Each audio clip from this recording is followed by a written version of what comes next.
Good morning students, myself Kosa teacher from Paras English High School. Today I will teach you standard 9 subject Hindi chapter number 9 निर्भय बनो। इसके लेखक है फणीश्वर नाथ रेणु। फणीश्वर नाथ रेणु का जन्म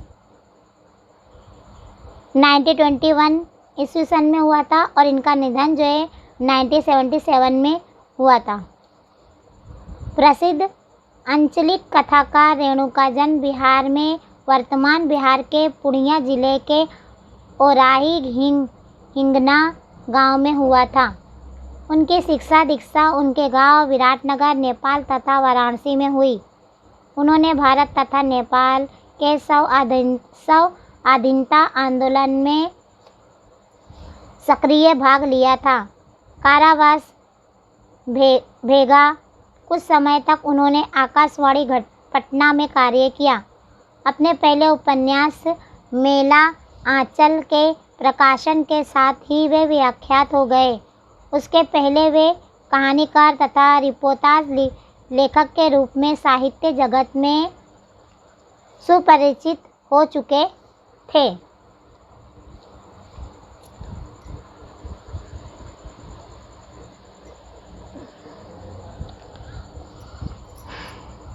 रेणु जी की रचनाओं में उनका जीवन अनुभव मुखरता है। जीवन की स्वरूपता कुरूपता को मानवीय साद्रायता तथा पूर्ण तटस्थ के साथ उन्होंने अपनी रचनाओं में व्यक्त किया। उनकी भाषा में लोक बोलियों के शब्दों का प्रयोग ध्यान आकर्षक है। भाषा में ताज़ा और नयापन है। मेला आंचल परती परिकथा जुलूस पलटू बाबू रोड कितने चौराहे आदि उनके प्रमुख उपन्यास तथा ठुमरी अग्निखोर एक आदिम रात्रि की महक आदि उनके प्रमुख कहानी संग्रह है। भारत सरकार ने उन्हें पद्मश्री की उपाधि से सम्मानित किया था। यह अंश उनके उपन्यास कितने चौराहे के 7वां प्रकरण से लिया गया है। विद्यार्थी जीवन में ही मानवीय सामाजिक मूल्यों के प्रति कथानायक मनमोहन का कैसे झुकाव होता है, इस अंश में उसका चित्र है। शिक्षक इस पाठ से निर्भयता का गुण का विकास करने का प्रयास करेगा। इसके आगे जो हम पाठ स्टार्ट करते हैं, लेसन स्टार्ट करते हैं।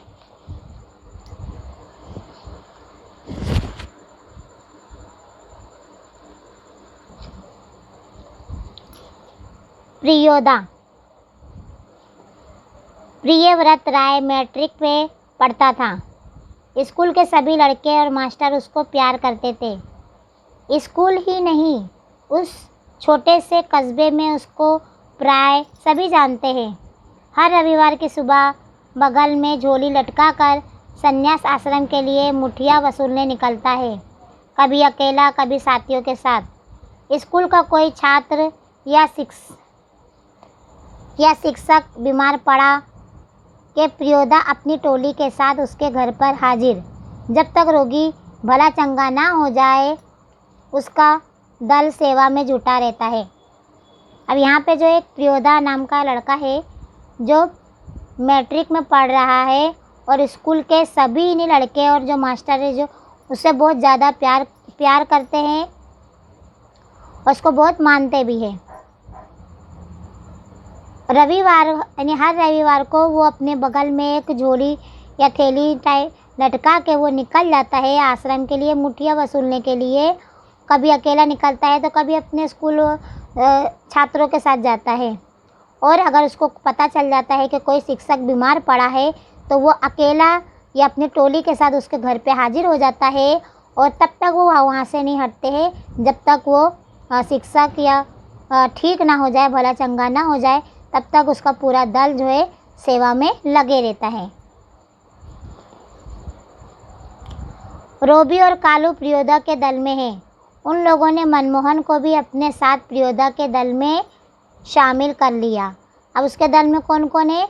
रोबी और कालू है, और उसके साथ साथ मनमोहन को भी उन्होंने अपने दल में शामिल कर लिया। हर शनिवार को परमन के उस पार बलूचर पर प्रियोदा के दल के सदस्य स्कूल की छुट्टी के बाद जमा होते हैं। खेल कूद, गाने बजाने के अलावा प्रियोदा दुनिया भर की खबर सुनाते हैं। रविवार का प्रोग्राम तय करते हैं। किस मोहल्ले में कौन जाएगा मुठिया वसूलने, किस बीमार की सेवा करने कौन कौन जाएंगे। बलूचर जो है, जो रेतीली नदी के किनारे जो होती है, जो रेती रहती है, बलूचरी नदी के तटेनी नदी के किनारे हर शनिवार को जो है परमान जो है एक नदी का नाम है, और नदी के किनारे जो है रेती रहती है। उस नदी के तट पे किनारे सब शनिवार को स्कूल से छुट्टी के बाद जो है सब वहाँ जमा होते हैं। खेलने कूदने के अलावा वहाँ पे प्रियोदा जो है वो दुनिया भर की खबर सबको सुनाता है, और रविवार को प्रोग्राम बनाते हैं कि कल रविवार है तो कौन कहाँ जाएगा, कौन किस बीमारी की सेवा करेगा। तो इन लोग वहाँ सब बैठ के उन लोग वहाँ पे तय करते हैं, इन्हें एक मीटिंग करते हैं। उस दिन मनमोहन का परिचय देते हुए कालू ने कहा था, प्रियोदा या मनमोहन खूब तेज लड़का है, क्लब का सदस्य होना चाहता है, अब वहाँ पे कालू जो है मनमोहन का इंट्रोडक्शन परिचय देता है और कहते हैं कि ये मनमोहन है, ये खूब तेज लड़का है, ये अपने क्लब का मेंबर होना चाहता है, सदस्य होना चाहता है। प्रियोदा ने मनमोहन के सिर से पैर तक देखकर पूछा था, भारतवर्ष के ऐसे आदमी का नाम जिसे लोग भगवान का अवतार समझते हैं। अब वो प्रियोदा जो उसको सर से लेकर पाँव तक देखता है और कहता है कि भारतवर्ष के ऐसे आदमी है जिसका नाम जो है भगवान का अवतार समझते हैं, महात्मा गांधी यानी मनमोहन।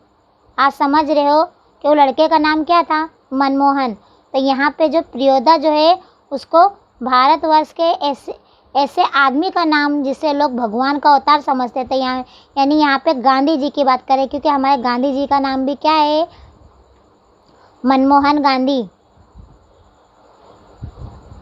तो कहते हैं कि महात्मा गांधी, ठीक है, तुम पढ़ लिख कर क्या बनना चाहते हो, प्रियोदा का दूसरा सवाल। अब वो सवाल करते हैं मनमोहन से कि आप पढ़ लिख के क्या बनना चाहते हो। मनमोहन चुप रहे, फिर बोला वकील। पहले तो वो चुप रहे, उसके बाद थोड़ी देर बाद कहते हैं कि मैं वकील बनना चाहता हूँ। सभी ठटक कर हंसे, लेकिन प्रियोदा गंभीर ही रहे। बोले ठीक है, बीमार लोगों की सेवा करना जानते हो। अब उसके ऐसे जवाब पे सब लोग हंसने लगते हैं कि वो वकील बनना चाहता है, लेकिन प्रियोदा जो है वह सीरियस रहे और फिर उनसे सवाल करते हैं, क्या आप क्या कहते हैं, बीमार लोगों की सेवा करना जानते हो।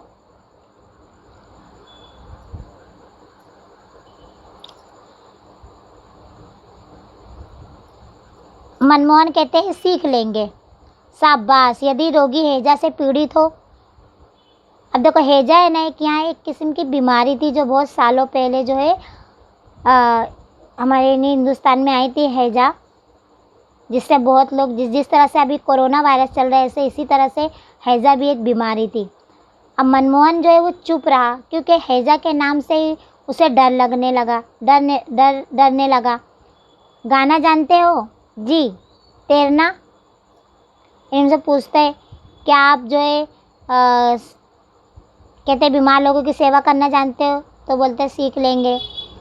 और बोले यदि रोगी को हैजा से पीड़ित हो, यानी रोगी को हैजा की बीमारी हो, तो मनमोहन जो चुप रहता है क्योंकि उसको हैजा की बीमारी से डर लगता है। फिर उससे सवाल पूछते हैं क्या तुम गाना जानते हो, तो कहते हैं जी। फिर कहते हैं तैरना जानते हो, तो कहता है नहीं।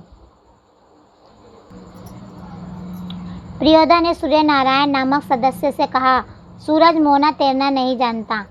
अब प्रियोदा जो है सूर्य नारायण सदस्य कहता है कि सूरज मोना तैरना नहीं जानता, सीख जाएगा, एक दिन उठाकर पानी में फेंक दूंगा, खुद तैरने लगेगा। अब वो क्या कहते हैं कि कोई बात नहीं, बोले सीख जाएगा, एक दिन उठाकर पानी में फेंक देंगे तो खुद ही तैरना उसको आने लगेगा।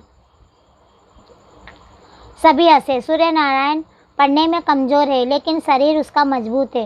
रोज़ 100 दंड बैठक करता है। उसके साथ सूरज पहलवान कहते हैं। उसको दल के सदस्यों को तैरना सिखलाना उसी का काम है।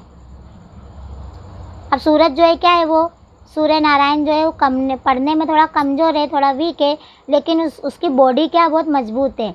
वो रोज़ जो है 100 दंड बैठक करता है और इसके लिए उसको पहलवान भी कहते हैं। और उसके दल के लोगों को तैरना सिखलाना उसी का काम है। उस दिन सभी ने नए सदस्य मोना यानी मनमोहन से गीत सुनने की इच्छा प्रकट की। मनमोहन पहले लजाया, किंतु जब प्रियोदा ने आग्रह किया तो उसने खकार कर गला साफ किया। कौन गीत गाए? वाह, उसने शुरू किया।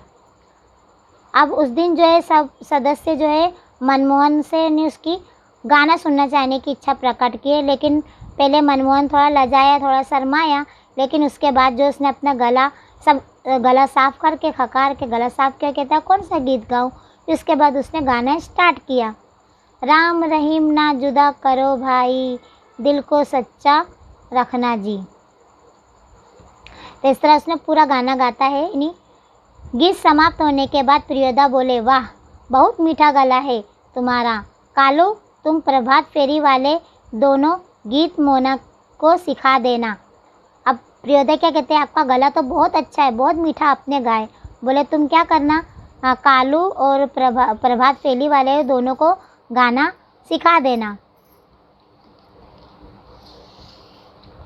सूरज पश्चिम की ओर झुक गया। बलूचर पर लाली उतर गई। परमान की धरा पर डूबते हुए सूरज की अंतिम किरण झिलमिलाई।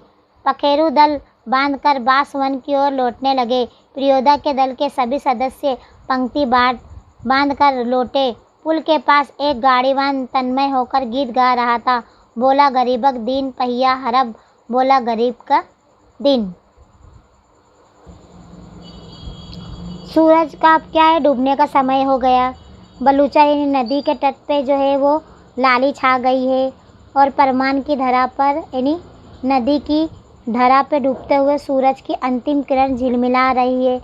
सूरज डूबने का जो समय होता है तो उस समय कैसी एक लालीपन आ जाती है। और समुंदर के और नदी के किनारे तो जो मंजर होता है वो तो बहुत ही खूबसूरत होता है। पखेरु और जो पंख वाले पक्षी है वो बांस वन की ओर अपने वन की ओर अपने घोंसले में वापस लौट रहे। और प्रियोदा के जो दल का मीनिंग होता है जैसा ग्रुप बोले, अभी आज के अपने ग्रुप है झुंड, तो जो सभी सदस्य जो है वो भी घर लौट रहे हैं। और पुल के पास एक गाड़ीवान जो है वो गीत गाता हुआ वहाँ से जा रहा है। सूरज ने भी उसी सुर में सुर मिलाकर गाना शुरू किया। एक ताजे लोटा छल बेटा छल, तीन पनिया पीबित काल लोटा लेकर छीन। अब सूर्य नारायण जो था उसने भी उसके सुर से सुर मिला के उसने भी गाना स्टार्ट कर दिया। कृत्यानंद झा ने कहा, विधापति की लाचारी ठठट्य। बलूचर के उस पार से किसी ने फायर किया। एक पखेरु बालू पर गिरकर चटपटाने लगा। उसका जोड़ा विकल होकर बहुत देर तक रोता रहा। मटमैले अंधकार में एक अर्धलिनुमी आदमी दौड़ा हुआ आया और मरी हुई चिड़िया के डेने को पकड़कर चिल्लाया, मिल गया हुजूर। अब इतने में क्या होता है कि नदी के किनारे उस पार से जो है एक फायरिंग होती है, तो वहाँ पे एक पक्षी जो है वो गिर के छटपटाने लगता है। और जो उसका जोड़ा रहता है साथ में वो बहुत देर तक रोता रहता है। और फिर इतने में जो एक आदमी आता है, वो उस जोड़े को लेकर आता है और कहता है कि लो ये इसका जोड़ा जो है वो मिल गया हुजूर। इब्राहिम बोला, सब डिप्टी साहब की अदरली है, साला भरी खचड़ा है। प्रियोदा के मुंह से अचानक निकला हाल्ट। तब इब्राहिम को अपनी गलती का एहसास हुआ। दल का नियम है, कोई सदस्य किसी किस्म का अपशब्द या गाली मुंह से नहीं निकालेगा। इब्राहिम ने तुरंत सिर झुकाकर दल के न्यायक प्रियोदा सदस्यों से माफ़ी मांगी। बात यह है कि साले ने अब इब्राहिम जो है ना, उसने थोड़ी गलत बात बोल दी, लेकिन उसको अपनी गलती का एहसास हो जाता है और फिर वो तुरंत जो है यानी माफ़ी मांगता है कि यानी दल में यानी ग्रुप में रहने का तो किसी को अपशब्द नहीं बोला जाना चाहिए। इसके लिए उसने तुरंत सिर झुकाकर प्रियोदा और पूरे सदस्यों से माफ़ी मांगा। सभी हंसे, सब हंसने लगे। प्रियोदा ने गंभीर होकर कहा, इब्राहिम, यह तुम्हारी 8वीं गलती है। 10 होते ही हम तुम्हारे साथ नहीं रहेंगे। अब प्रियोदा क्या, सब हंसने लगते हैं। प्रियोदा कहता है कि ये तुम्हारी 8वीं गलती है, अगर तुम्हारी 10 गलती हो गई तो उसके बाद जो है हम तुमको अपने ग्रुप से निकाल देंगे। इब्राहिम ने पूछा, लेकिन सरकारी अफसरों को गाली देने में क्या हर्ज है? वो कहते हैं कि जो सरकारी नौकरी करने वाले, उनको गाली देने में हर्ज क्या है, क्या प्रॉब्लम है? तुम्हारा मुंह खराब होगा, उनका कुछ भी नहीं बिगड़ेगा। अब प्रियोदा कहते हैं कि तुम्हारा मुंह खराब होगा, गाली सुनने वालों को तो कुछ नहीं होता है, गाली देने वालों का बिगड़ता है ना। मगर वे जो गाली देते हैं, कहते वो जो गाली देते वे ही क्यों? बहुत लोग गालियाँ बकते हैं। वो तो कहते वो क्यों? बहुत से लोग गालियाँ बकते हैं। नहीं प्रियोदा, आप इब्राहिम को नहीं समझा सकिएगा। वह महीन बाद देरी से पूछता है। मैं समझा देता हूँ। देखो इब्राहिम, यदि क्लब का मेंबर रहना है तो इसके रूल्स को मानना होगा।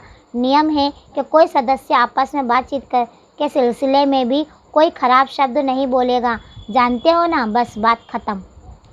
अब प्रियोदा जो है इब्राहिम को कहता है कि तुम इब्राहिम को नहीं समझा पाओगे, वो बहुत देर में हर बात समझता है। बोले मैं उसको समझा देता हूँ। इब्राहिम को कहते हैं कि देखो, अगर क्लब का और ग्रुप का अगर आपको मेंबर रहना है तो हमारे जो रूल्स है उसको आपको फॉलो करना पड़ेगा। और आपस में सदस्य के साथ बातचीत करते हुए कोई भी बातचीत करना हो, किसी भी सिलसिले में बातचीत करना हो तो हमें अपशब्द का इस्तेमाल नहीं करना है। बस इतना तुम जान लो। इसके आगे क्या है, हमारी बात ख़त्म। सुआइन धर्मशाला के पास आकर सभी ने एक दूसरे से विदाई ली। कालू ने कहा, मोना तू रास्ते में डरेगा, मैं जानता हूँ, चल मैं पहुँचा दूँ। अब वहाँ पे जो एक धर्मशाला आती है, सुआइन धर्मशाला है, वहाँ पे आके सब एक दूसरे से विदाई लेते हैं और फिर वो मोना को कहते हैं कि तू रास्ते में डरेगा, चल मैं तुझे पहुँचा दूँ। प्रियोदा ने कहा, मोना डरता है, मैं उसे पहुँचा दूँगा, तू घर जा कालू। अब प्रियोदा कहते हैं कि मोना डरता है तो बोले तू घर जा, मैं उसको पहुँचा दूँगा। रास्ते में प्रियोदा चुप रहे। एक सूनी जगह पर आकर रुक गए। सड़क के दोनों ओर बड़े बड़े पीपल के पेड़, दोनों ओर बहुत दूर तक खंडर और मैदान।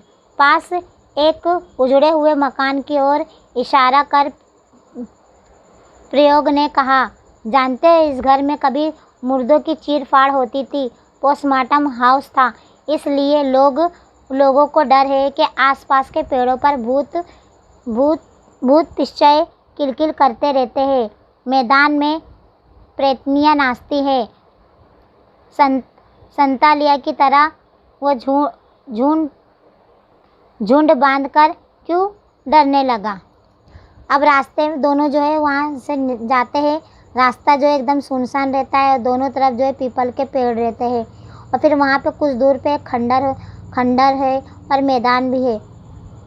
फिर एक खंडर मकान रहता है, उसकी तरफ इशारा करते हुए प्रयोग कहते हैं कि तुम जानते हो कि पहले ये पोस्टमार्टम हाउस था, यहाँ पे मुर्दों की चीर फाड़ होती थी, इसलिए यहाँ पे लोग जो है डरते हैं और कहते हैं कि यहाँ पे पेड़ों पे जो है भूत जो है किलाकिल करते हैं और जो मैदान में प्रेतनियाँ जो है वो नाचती हैं। तो वो डरने लगा। अकेले यहाँ आ सकते हो? जी नहीं। अब वो डरने लगा। कौन? कालू डरने लगा। उससे कहता है, क्या तुम अकेले यहाँ आ सकते हो?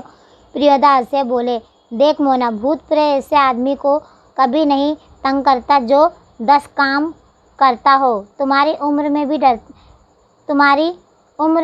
मैं भी डरता था।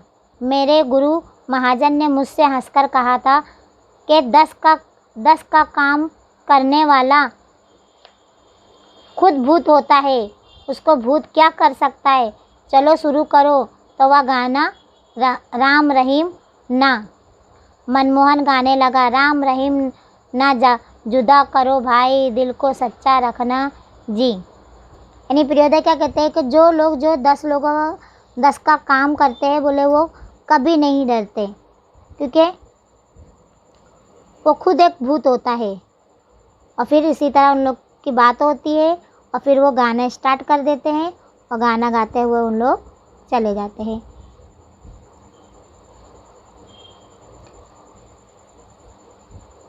यहाँ पे जो हमारा लेसन कंप्लीट होता है, इसके आगे हम स्वाध्याय करेंगे। क्वेश्चन नंबर 1, प्रियोदा को सभी लोग क्यों प्यार करते थे? तो प्रियोदा को सभी लोग इसके लिए प्यार करते थे क्योंकि लोगों जो है लोगों की बहुत सेवा करता था, इसके लिए उसको लोग सब प्यार करते थे। प्रियोदा के दल के 3 सदस्यों के नाम बताइए। प्रियोदा के 3 दल के सदस्य के नाम हैं, एक इब्राहिम, दूसरा मोना और तीसरा कालू। क्वेश्चन नंबर 3, प्रियोदा की टोली कौन कौन से सेवाएं कार्य करती थी? तो प्रियोदा की टोली जो है वो कोई बीमार पड़ जाता था तो उसकी सेवा करती थी, और बहुत से जो सेवा के काम होते हैं वो उन लोग सब मिलके करते थे। मनमोहन को तैरना सीखने की जिम्मेदारी किसे सौंपी गई? तो मनमोहन को तैरने सीखने की जिम्मेदारी सूर्य नारायण को सौंपी गई। इब्राहिम ने किस बात के लिए माफ़ी मांगी? क्योंकि इब्राहिम ने अपशब्द का इस्तेमाल किया था, इसके लिए उसने माफ़ी मांगी। अपशब्द ना बोलने के बारे में कल्ब का क्या नियम था? कि अपशब्द ना बोलने के बारे में कल्ब का ये नियम था कि दल के सदस्य जो है आपस में बात करते समय अपशब्द का इस्तेमाल नहीं करेंगे। यहाँ पे जो है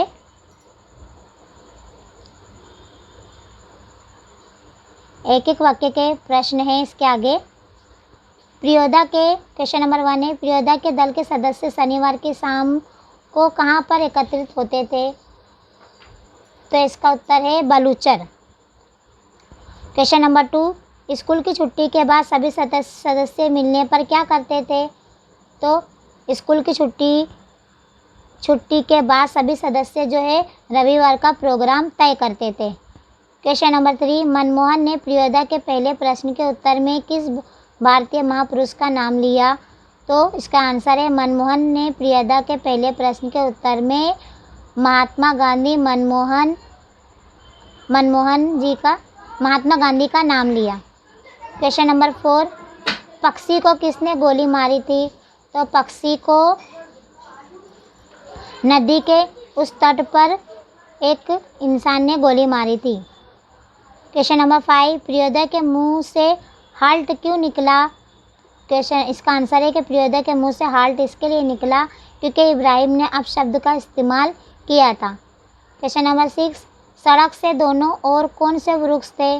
तो सड़क के दोनों ओर पीपल के वृक्ष थे। तो यहाँ पे जो है हमारा लेसन कंप्लीट होता है। Okay, bye.